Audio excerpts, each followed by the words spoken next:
Welcome to SR7 TV news bulletin. ముందుగా headlines. Somnath ఆలయంలో ప్రధాని మోడీ ప్రత్యేక పూజలు.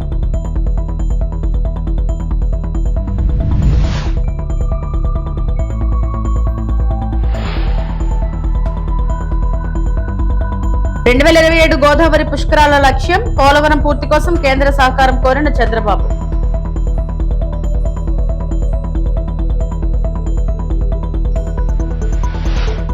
తమిళనాడు అసెంబ్లీలో సీఎం విజయ్ ప్రమాణ స్వీకారం, పెరంబూర్ ఎమ్మెల్యేగా కొనసాగింది.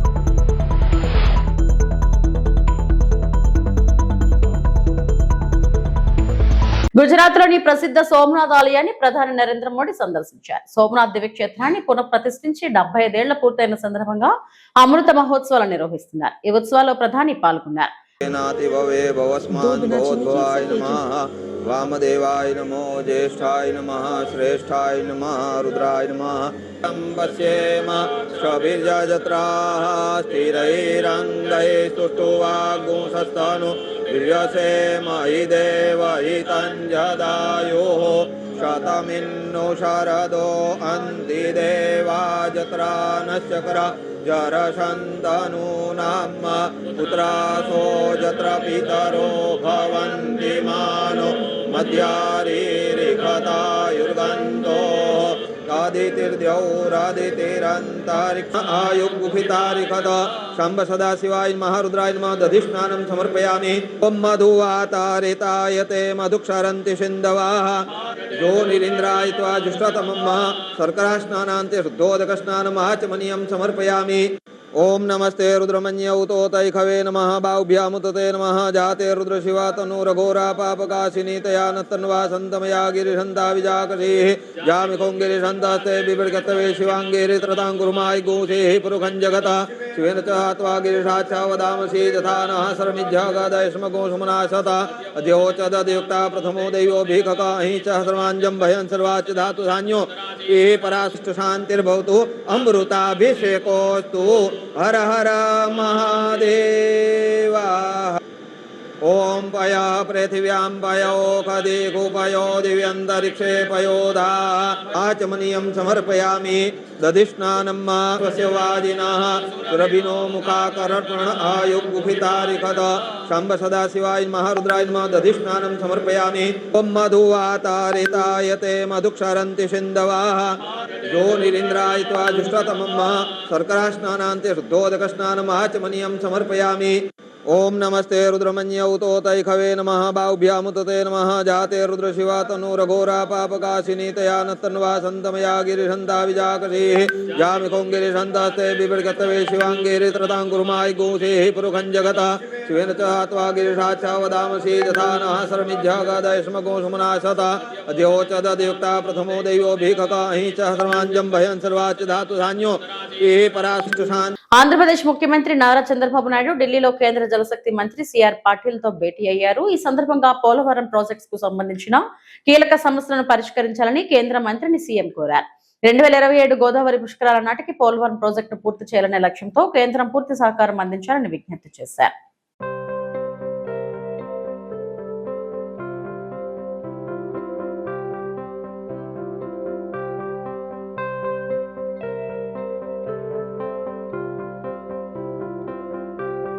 సింగపూర్ లోని పుంగోల్ తరహాలో అమరావతిలో నిర్మించబోయే ఇంటిగ్రేటెడ్ టౌన్షిప్ దేశానికే మోడల్ గా నిలుస్తుందని ఏపీ మంత్రి నారా లోకేష్ అన్నారు. సింగపూర్ పర్యటనలో భాగంగా అక్కడి వాణిజ్య పరిశ్రమల మంత్రిత్వ శాఖ జాయింట్ ఇంప్లిమెంటేషన్ స్టీరింగ్ కమిటీ ప్రతినిధులతో ఆయన సమావేశమయ్యారు. ఈ సందర్భంగా లోకేష్ మాట్లాడుతూ కేఐఎస్సి మద్దతుతో అమరావతి ఎకనామిక్ రీజియన్ ను అత్యుత్తమంగా అభివృద్ధి చేయాలని తాము కోరుకుంటున్నామని చెప్పారు. ఎకనామిక్ రీజియన్ అభివృద్ధిలో ఆసక్తి గల భాగస్వాములను ఆహ్వానిస్తూ ఇప్పటికే నోటిఫికేషన్ జారీ చేశామన్నారు. రాజధాని అమరావతికి ఇప్పుడు జాతీయ చట్టబద్ధత ఉందని చెప్పారు.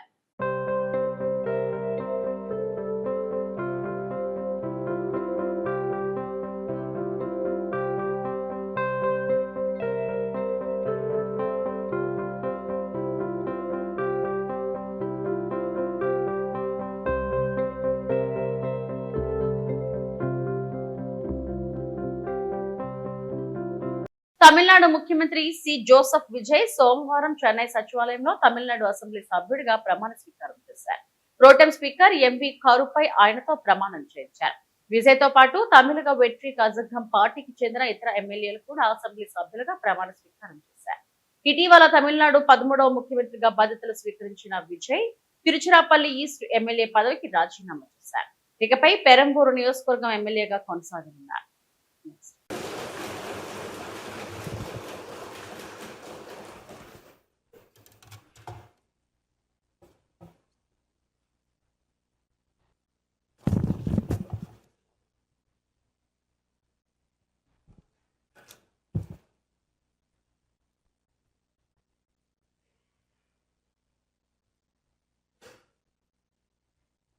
சட்டமன்ற பேரவையின் உறுப்பினராக தேர்ந்தெடுக்கப்பட்ட சி. ஜோசப் விஜய் எனும் நான் சட்ட முறைப்படி நிறுவப்பெற்றுள்ள இந்திய அரசமைப்பு சட்டத்தில் உண்மையான நம்பிக்கையும் பற்றுறுதியும் கொண்டிருப்பேன் என்றும் இந்திய நாட்டின் இறையாண்மையையும் ஒருமைப்பாட்டையும் நிலைநிறுத்துவேன் என்றும் நான் மேற்கொள்ள இருக்கும் கடமையை நேர்மையுடன் நிறைவேற்றுவேன் என்றும் உளமாற உறுதி கூறுகிறேன்.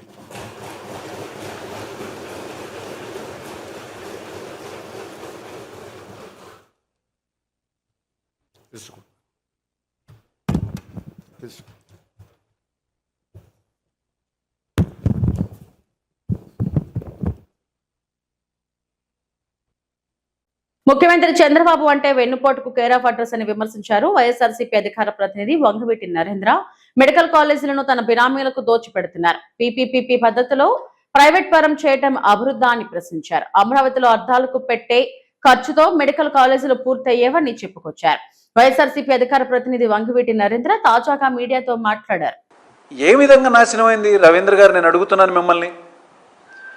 5 సంవత్సరాల్లో 2 సంవత్సరాల పాటు ఎన్నో సందర్భాల్లో మేము చెప్పడం జరిగింది. ఒక మండలం కాదు, ఒక జిల్లా కాదు, ఒక రాష్ట్రం కాదు, ఒక దేశం కాదు, ప్రపంచం మొత్తం తల్లకిందులైపోయే పరిస్థితుల్లో కరోనా అనేటువంటి విపత్తులో చాలామంది ఎన్ని రకాలుగా ఇబ్బందులు పడ్డారు, ఏం చేయాలో తెలియక అయోమయం పరిస్థితుల్లో ఉంటే ఆ 2 సంవత్సరాలు తీసేగా మిగిలిన 3 సంవత్సరాల్లో జగన్మోహన్ రెడ్డి గారు ఏదైతే మేనిఫెస్టో ఆయన మాట ఇచ్చారో ప్రజలకి, నేను ఇవి చేసి చూపిస్తాను, ఇవి మీకు అందుబాటులో ఉండేటట్టు చేస్తాను అని చెప్పిన ప్రతి ఒక్క మాట ఆయన తూచా తప్పకుండా పాటించింది కాకుండా మేనిఫెస్టోలో లేని వాటిల్ని కూడా ప్రజలకి ఎన్నో సంక్షేమ పథకాలు అందజేసింది కాకుండా, మీరు అంటున్నారు కదా రాష్ట్రం నాశనం అయిపోయిందని. నాకు తెలిసినటువంటి కొన్ని విషయాలు నేను చెప్తా. 4 పోర్టులు తీసుకురావడం అంటే నాశనమా? 10 హార్బర్లు తీసుకురావడం నాశనమా? 17 మెడికల్ కాలేజీలు తీసుకురావడం నాశనమా? చదువు గురించి 45,000కు పైగా ప్రభుత్వ పాఠశాలని నాడు నేడులో బాగు చేసి పిల్లలందరూ కూడా మంచి చదువు అందాలని చెప్పని ఇంగ్లీష్ మీడియంని ఇంట్రడ్యూస్ చేయడం నాశనమా? రైతు భరోసా కేంద్రాలు పెట్టడం నాశనమా? ప్రైమరీ హెల్త్ సెంటర్లు ప్రతి ఒక్క మండలంలో కూడా ఉండే విధంగా ఉండటం నాశనమా? ఏం మాట్లాడుతున్నారు మీరు? జిల్లా కేంద్రమైన కర్నూలుకు ప్రయాణికుల సౌకర్యార్థం ఎమ్మెక్నూరు నుంచి బస్సుల సంఖ్య పెంచాలని కాంగ్రెస్ పార్టీ నేతలు ఆర్టీసీ డిపో మేనేజర్ మద్దులెట్టి నాయుడుకు వినతి పత్రం అందజేశారు. ఈ సందర్భంగా నియోజకవర్గ కోఆర్డినేటర్ కాసిం వలీ మాట్లాడుతూ ఉదయం సాయంత్రం వేళల్లో బస్సులు సమయానికి లేక ప్రయాణికులు తీవ్ర ఇబ్బందులు పడుతున్నారని తెలిపారు. కర్నూలు, గూడూరు, మంత్రాలయం, మాధోని, కోసిగి, ఉరుకుంద, పత్తికొండ, ఐజీ రూట్లలో బస్సుల కొరత వల్ల ప్రయాణికులు బస్టాండ్లలో గంటల తరబడి వేచి చూస్తున్నారని చెప్పారు. కొన్ని చోట్ల ఆర్టీసీ బస్సులు స్టాపింగ్ ఉన్నా ఆపడం లేదని ఆరోపించారు. రోజు వేలాది మంది కర్నూలుకు రాకపోకలు చేస్తున్న నేపథ్యంలో బస్సుల సంఖ్య పెంచాలని డిమాండ్ చేశారు. అలాగే బస్టాండ్ లో ఫ్యాన్లు, మరుగుదొడ్లు, త్రాగునీటి సౌకర్యాలు కల్పించాలని కోరారు. దీనిపై స్పందించిన డిపో మేనేజర్ ప్రయాణికులకు ఇబ్బంది లేకుండా చర్యలు తీసుకుంటామని హామీ ఇచ్చారు. దాదాపు పొద్దున్న టైంలో సార్ 8 గంటల నుంచి 7 గంటల నుంచి 10 గంటలకు 200 మంది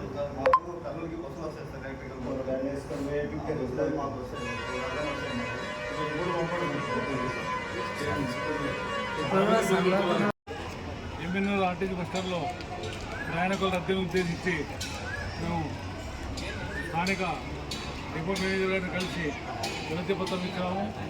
ఈ వినతి పత్రంలో బస్సులు పెంచాలనే ప్రధాన ఉద్దేశం, ఇక్కడ పొద్దున సాయంత్రము మధ్యాహ్నము బస్సు సరైన సమయంలో కర్నూలుకి లేవని ప్రజలు తర్వాత ప్రయాణికులు ఆవేదన చెందుతున్నారు. తర్వాత ఆదోని తర్వాత మంత్రాలయం నుంచి వచ్చే ప్యాసింజర్లు కూడా ఎమ్మెల్యేలు బస్ స్టాండ్లో దిగి వారు కర్నూలు ప్రయాణించాలనే ఉద్దేశంతో బస్సుల కోసం ఆశ్రయిస్తున్నారు. కానీ సరైన సమయంలో బస్సులు లేకపోవడంతో ప్రజలు చాలా ఇబ్బంది పడుతున్నారు. దాన్ని దృష్టిలో పెట్టుకొని ఈ డిపో మేనేజర్ కానీ పై అధికారులు కలిసి ఖచ్చితంగా ఈ డిపోకి మరీ అదనంగా కొన్ని బస్సులను నిలిపి ప్రయాణికుల సమస్యను తీర్చాలని కాంగ్రెస్ పార్టీ తరఫున మేము డిమాండ్ చేస్తూ ఉన్నాము. అదేవిధంగా ఈ బస్ స్టాండ్లో సరైన వసతులు లేక సరైన మరుగుదొడ్లు కానీ నీటి వసతి కానీ వేసవి కాలంలో మంచినీళ్ళు లేక చాలా ఇబ్బంది పడుతూ ఉన్నారు. వారికి ఖచ్చితంగా మంచినీళ్ళ సౌకర్యము, ప్రయాణ సౌకర్యము మరియు అదే అన్ని సౌకర్యాలు కల్పించాలని ఉద్దేశంతో తర్వాత మరుగుదొడ్ల విషయంలో కూడా మనం డబ్బులు వసూలు చేసి వాళ్ళు కూడా చాలామంది డబ్బులు లేక ఇబ్బంది పడుతూ ఉన్నారు.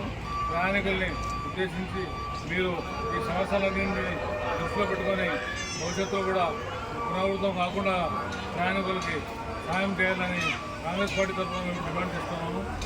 నా పేరు కాసిం అలీ, నేను ఎమ్మెల్యే కోఆర్డినేటర్. ఆంధ్రప్రదేశ్ లో కూటమి ప్రభుత్వం అభివృద్ధి సంక్షేమమే లక్ష్యంగా ముందుకు సాగుతుందని ప్రభుత్వ చీఫ్ విప్ జీవి ఆంజనేయులు అన్నారు. వినుకొండలో 1.85 కోట్లతో నిర్మిస్తున్న రామలింగేశ్వర స్వామి గిరి ప్రదక్షిణ బీటీ రోడ్ పనులను ఆయన ఆకస్మికంగా తనిఖీ చేశారు. పనుల నాణ్యతలో రాజీ పడకుండా భక్తులు స్థానికుల సౌకర్యార్థం త్వరగా పూర్తి చేయాలని అధికారులను ఆదేశించారు. గత ప్రభుత్వం రాష్ట్రాన్ని అప్పుల్లో ముంచినా ప్రస్తుతం ప్రభుత్వం అభివృద్ధి పనులను వేగంగా కొనసాగిస్తుందన్నారు. అమరావతి పోలవరం పనులతో పాటు రోడ్లు, డ్రైనేజీ, విద్యుత్ సదుపాయాలు, టిట్కో ఇళ్ల అభివృద్ధికి భారీగా నిధులు విడుదల చేశామని తెలిపారు. జలధార ద్వారా గ్రామాలకు తాగునీరు అందిస్తున్నామని చెప్పారు. సంక్షేమ పథకాలలో భాగంగా పెన్షన్ను 4,000కు పెంచి ఇంటి వద్దకే అందిస్తున్నామని, తల్లికి వందనం మహిళలకు ఉచిత బస్సు ప్రయాణం, దీపం ఉచిత గ్యాస్ సిలిండర్లు, రైతులకు అన్నదాత సుఖీభవ పెట్టుబడి సాయం అందిస్తున్నామని జీవి ఆంజనేయులు వివరించారు. ధాన్యం కొనుగోలు గురించి మాట్లాడే హక్కు మీకుందా? ఏదో ప్రెస్ మీట్ పెట్టి రోజు ప్రభుత్వమే దుమ్మెత్తిపోయటం తప్ప ఏమనుందా? నేను అడుగుతున్నా, ఆ రోజు మీరు ధాన్యం కొని రైతులకు 6 నెలల పాటు, సంవత్సరం పాటు ఎందుకు మీరు రైతులకు డబ్బులు ఇవ్వలేదు? రైతులను నట్టేట ముంచారు. కారణం ఏంటి? ఆ రోజు మీరు పొగాకు కొన్నారా? ఎందుకు కొనలేదు? రైతులు పండించిన పంటలు గిట్టుబాటు ధరించారా? వైసీపీ పాలనలో ఎందుకు ఇవ్వలేదు? రాజధాని పూర్తి చేయలేదు, పోలవరం పూర్తి చేయలేదు, రైతులను ఆదుకోలేదు, మైక్రో న్యూట్రియెంట్లు ఎత్తి పడేశారు, డ్రిప్ ఇరిగేషన్ తీసేశారు. అంటే రైతులకు ఉపయోగపడే పనులన్నీ తీసేసి మీరు 9,70,000 కోట్లు మీరు అప్పులు చేసి వెళ్తే ప్రజల మీద భారం వేసి ఈరోజు చంద్రబాబు గారు నెల వడ్డీలు కడుతున్నారు, నెలలో అప్పులు తీరుస్తున్నారు. మీరు చేసిన పాపాలనే ఈరోజు చంద్రబాబు గారి ప్రభుత్వం మరి ఆర్థిక సంక్షోభం నుండి రాష్ట్రాన్ని బయటేసి మెల్లిగా ముందుకు తీసుకెళ్తా ఉంది. మరి ఈ రోజు 9,00,000 కోట్లు, 9,70,000 కోట్లు మీరు అప్పులు చేసి వెళ్తే అయినా ఈ రోజు సంక్షేమ పథకాలు, సూపర్ 6 పథకాలు సూపర్ హిట్ గా అమలు చేశాం. 70,000 కోట్లు ఖర్చు పెట్టాం. దీని గురించి మీరు ఎందుకు మాట్లాడారు? సంవత్సరానికి 250 రూపాయలు పెంచిన మీరు 5 ఏళ్ల పాటు 1,000 రూపాయలు పెంచడానికి 5 సంవత్సరాలు పట్టింది మీకు. కానీ మేము మొదటి నెల నుండే చంద్రబాబు నాయుడు గారు 3,000 పెన్షన్ 4,000 చేశారు. దాని గురించి ఎందుకు మాట్లాడరు మీరు? ఉచిత బస్సు ప్రయాణం ఈ రోజు మహిళలకి, ఉచిత బస్సు ప్రయాణం మహిళలకి రాష్ట్రంతో ఉచిత బస్సు ప్రయాణం ఇచ్చాం మహిళలకి. మీ కంటికి కనపట్లేదా? ఎప్పుడైనా దీన్ని అభినందించారా? చంద్రబాబు గారు మంచి పని చేశారు, ఎన్డీఏ పాలన బాగుంది, ఎప్పుడైనా మాట్లాడారా? పవన్ కళ్యాణ్ గారు పల్లె పండుగ పేరుతో గ్రామ సేవలు అభివృద్ధి చేస్తే దాని గురించి ఏ రోజైనా అభినందించారా మీరు? ధాన్యం కొనుగోలు చేసి 6 నెలలు, సంవత్సరం పాటు రైతులకు డబ్బులు ఇవ్వకుండా ఏడిపించినటువంటి మీరు ఈ రోజు ధాన్యం కొంటలేదు, అది కొంటలేదు, ఇది కొంటలేదు అంటారా? గత 5 ఏళ్ల వైసీపీ పాలన కంటే ఈ రోజు రెట్టింపు కొన్నాం. రైతుల దగ్గర ధాన్యం కొనుగోలు చేసాం. మొక్కజొన్నకి గిట్టుబాటు ధర ఇమ్మని చెప్పేసి ఈ రోజు కన్సర్న్ కంపెనీలతో కూడా ప్రభుత్వం చర్చలు జరుపుతా ఉంది. కేంద్ర ప్రభుత్వానికి లెటర్ రాయడం కూడా జరిగింది, కేంద్ర ప్రభుత్వం సహకరించమని చెప్పేసి. ఈ రోజు రైతులు మైక్రో న్యూట్రియెంట్లు ఉచితంగా ఇస్తున్నాం, రైతులకు డ్రిప్ ఇరిగేషన్ 90% సబ్సిడీతో ఇస్తున్నాం, ఎస్సీ ఎస్టీలకు ఉచితంగా డ్రిప్ ఇరిగేషన్ ఇస్తున్నాం. మీరు ఎందుకు చేయలేకపోయారు? శ్రీ బీరప్ప కామరాతి కళ్యాణ మహోత్సవంలో పాల్గొన్న ఎమ్మెల్యే దొంతి మాధవరెడ్డి నర్సంపేట దుగ్గొండి మండలం మారిపల్లి గ్రామంలో గొల్ల కురుమల ఆరాధ దైవం శ్రీ బీరప్ప కామరాతి కళ్యాణ మహోత్సవంలో ముఖ్య అతిథిగా నర్సంపేట ఎమ్మెల్యే దొంతి మాధవరెడ్డి పాల్గొని ప్రత్యేక పూజలు నిర్వహించారు. కార్యక్రమంలో గ్రామ సర్పంచ్, మండల కాంగ్రెస్ పార్టీ నాయకులు, వివిధ గ్రామాల సర్పంచులు, గ్రామ కాంగ్రెస్ పార్టీ నాయకులు, గొల్ల కురుమ కులస్తులు తదితరులు పాల్గొన్నారు.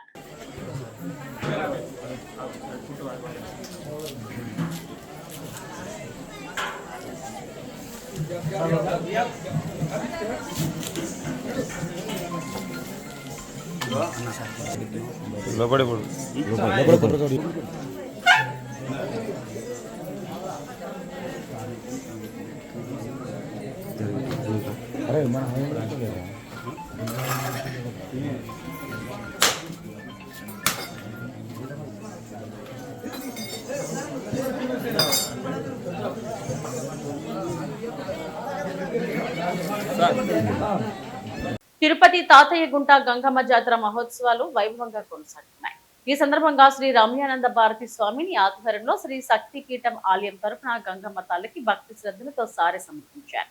ప్రత్యేక పూజలు నిర్వహించి జాతర విజయవంతం కావాలని ప్రార్థించారు. తిరుపతి తాతయ్య గుంట గంగమ్మ జాతర మహోత్సవం పురస్కరించుకుని శ్రీ రామ్యానంద భారతి స్వామిని ఆధ్వర్యంలో శ్రీ శక్తి పీఠం టెంపుల్ తరఫున గంగమ్మ తల్లికి సారె సమర్పించారు. ఆలయ సాంప్రదాయాల ప్రకారం అమ్మవారికి పట్టు వస్త్రాలు, పసుపు, కుంకుమలను సమర్పించి ప్రత్యేక పూజలు నిర్వహించారు. అనంతరం జాతర మహోత్సవాలు విజయవంతంగా కొనసాగాలని ప్రార్థించారు. ఈ కార్యక్రమంలో భక్తులు, మహిళలు, ఆలయ ప్రతినిధులు పాల్గొన్నారు. ఈ సంవత్సరం కూడా మన వాళ్ళందరితో కలిసి అమ్మవారికి సారె తీసుకురావటం జరిగింది. ధర్మ సంస్థాపనార్థాయ సంభవామి యుగే యుగే అన్నట్లుగా ప్రతి యుగంలోనూ అధర్మం పెచ్చురినప్పుడు దైవం ఒక రూపాన్ని ధరించి దుష్ట శిక్షణ, శిష్ట రక్షణ చేస్తుంది. ఇక్కడ గంగమ్మ తల్లిగా పరమేశ్వరుడు వెంకటేశ్వరుని యొక్క సోదరిగా అమ్మవారు అవతరించి అధర్మం అనేటువంటిది రూపమాపటం కోసం ఇక్కడ స్థిర నివాసం ఏర్పరచుకున్నది గంగమ్మ తల్లి. ఆ అమ్మవారిని ఈ జాతర సందర్భంగా అమ్మవారికి ప్రత్యేక పూజలు చేసి లోకశాంతి, దేశక్షేమము, రక్షణ అనేటువంటి సంకల్పం చేయటం జరిగింది. చాలా అద్భుతంగా ఏర్పాట్లన్నీ కూడా నిర్వహణ చేశారు. మన టెంపుల్ చైర్మన్ గారు, ఈవో గారు ప్రభుత్వ సహాయంతో భక్తులకు ఎటువంటి ఇబ్బందులు లేకుండా చక్కటి సదుపాయాలతోటి అన్నీ కూడాను ఇక్కడ ఏర్పాట్లు చేయటం జరిగింది. ఆ అమ్మని అందరూ కూడా బాగుండాలి అని ప్రత్యేకంగా ప్రార్థనలు చేయటం జరిగింది. స్వస్తి.